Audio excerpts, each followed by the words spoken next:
C'est toujours mieux d'acheter, souvent américain, parfois coréen. Mais comment voulons-nous construire notre souveraineté, notre autonomie à terme, si nous n'assumons pas aussi de développer une industrie de défense européenne? 최근 전 세계에서 한국산 무기를 경쟁적으로 수입하자 마크롱 프랑스 대통령은 유럽 각국 관련자들이 모인 자리에서 한국 무기를 언급하며 자체 생산이 시급함을 설득했습니다. 그는 우크라이나 전쟁에 대한 유럽인들의 재정적 부담과 피로감은 무시하고 프랑스군 파병까지 고려하겠다는 무책임한 발언으로 주변국들의 빈축을 사기도 했습니다.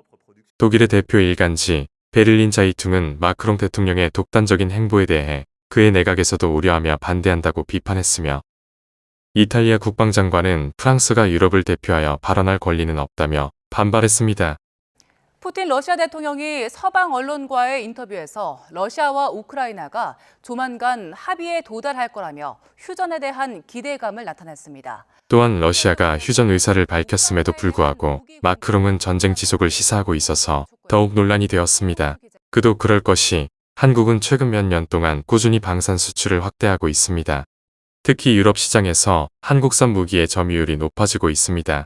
폴란드에서만 K2 전차 980대, 이미 북유럽에 보급하고 있는 K9 자주포를 폴란드 670문과 에스토니아, 인도 등에서 주문하였고 FA-50 경공격기도 48대를 구매하여 필리핀, 인도네시아와 함께 K방산의 고객이 되었습니다.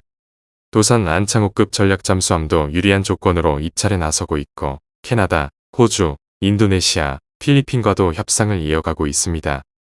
또한 미국은 중국을 견제하기 위해 한국의 서남 공동 제조, 설비 추진을 제안하고 있습니다.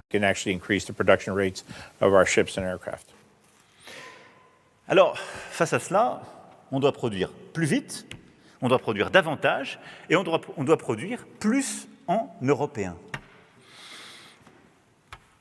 C'est pourquoi j'assume le fait qu'il nous faut une préférence européenne dans l'achat de matériel militaire.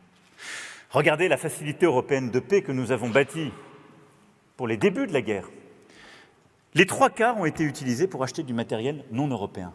Alors il y avait un critère d'urgence, on ne savait pas tout produire en européen, mais il y avait aussi des réflexes solidement établis. C'est toujours mieux d'acheter, souvent américain, parfois coréen. Mais comment voulons-nous construire notre souveraineté, notre autonomie à terme, si nous n'assumons pas aussi de développer une industrie de défense européenne? 결국 한국 무기 사지 말자라고 설득하며 프랑스 무기를 사라는 수준 낮은 연설이 돼버렸는데요. 이러한 호소에도 불구하고 유럽 국가들의 반응은 미지근합니다. 국가 간 상호 협조에 있어서 많은 부분이 외교적 이유일 수 있지만 생사에 문제가 걸린 방위 산업에 관련해서는 성능이 우수한 무기를 구입할 수밖에 없는 것이 현실입니다. 더구나 최근 많은 프랑스의 식민 아프리카 국가들이 프랑스군을 몰아내고 독립에 성공하고 있습니다. 민주주의를 빌미로 자국민을 학살하고 폭력으로 자원을 착취하던 프랑스를 몰아내고 주권을 인정하고 평등한 교류를 유지하는 러시아를 지지하는 움직임이 커지고 있습니다. 프랑스의 입지가 좁아지는 가운데 마크롱 대통령의 주장이 더욱 공허하게 들리는 이유입니다. 그리고 마크롱 대통령의 일관성 없는 보여주기식 국정 운영과 국민 갈등 조장으로 자국 내에서도 논란이 끊이지 않고 있습니다. Je veux aussi être clair, je ne rendrai pas la vaccination obligatoire. 그러나 얼마 후 백신 접종을 하지 않은 사람들을 끝까지 괴롭힐 것이라고 위협을 가합니다.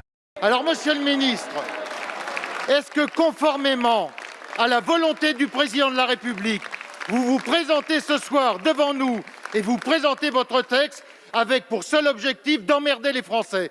Russes et Ukrainiens, nous avons désormais la possibilité de faire avancer ces négociations. Il n'y a pas de consensus aujourd'hui pour envoyer de manière officielle, assumée et endosser des troupes au sol, mais en dynamique, rien ne doit être exclu. Nous ferons tout ce qu'il faut pour que la Russie ne puisse pas gagner cette guerre. 프랑스 현 정권은 글로벌과 다양성을 내세워서 선출된 첫 번째 젊은 정권이고 WEF 등 국제사기관이 추구하는 글로벌리즘과 기후변화, 차별금지 등 진보적 운동의 선봉에 서 있지만 정작 이러한 정책을 추진하는 방식에 있어서는 이것이 비록 역차별이라도 자신들의 정치권 노선이 같은 사람들의 시위는 보호하고 국민의 주권과 인권을 위한 평화적 시위는 폭력으로 진압하는 이중적인 통치로 갈등을 부추깁니다. 국수적이고 군국주의적인 태도를 버리지 않았으며 차별이 심화되어 결국 그들의 정책 이슈들은 목적을 위한 수단일 뿐이었음이 드러나는 부분입니다. 그들은 차별 없는 실용성과 자유로운 교류로 최선의 결과를 추구하는 것이 글로벌리즘이라며 국경 없는 인류애를 주창하지만 정작 자신들의 입지가 위축되면 실용주의는 지역주의 논리로 묻어버리고 인류애는 사라지고 교류는 경직됩니다. 우수한 한국산 무기 수입에 대해 불만을 토로하며 불매 운동을 선동하는 것보다 혁신을 위한 협력과 공정한 경쟁이 글로벌리즘의 진정한 뜻이 아닐까요? L'objectif d'une stratégie européenne industrielle de défense, c'est bien de produire plus vite, davantage en européen.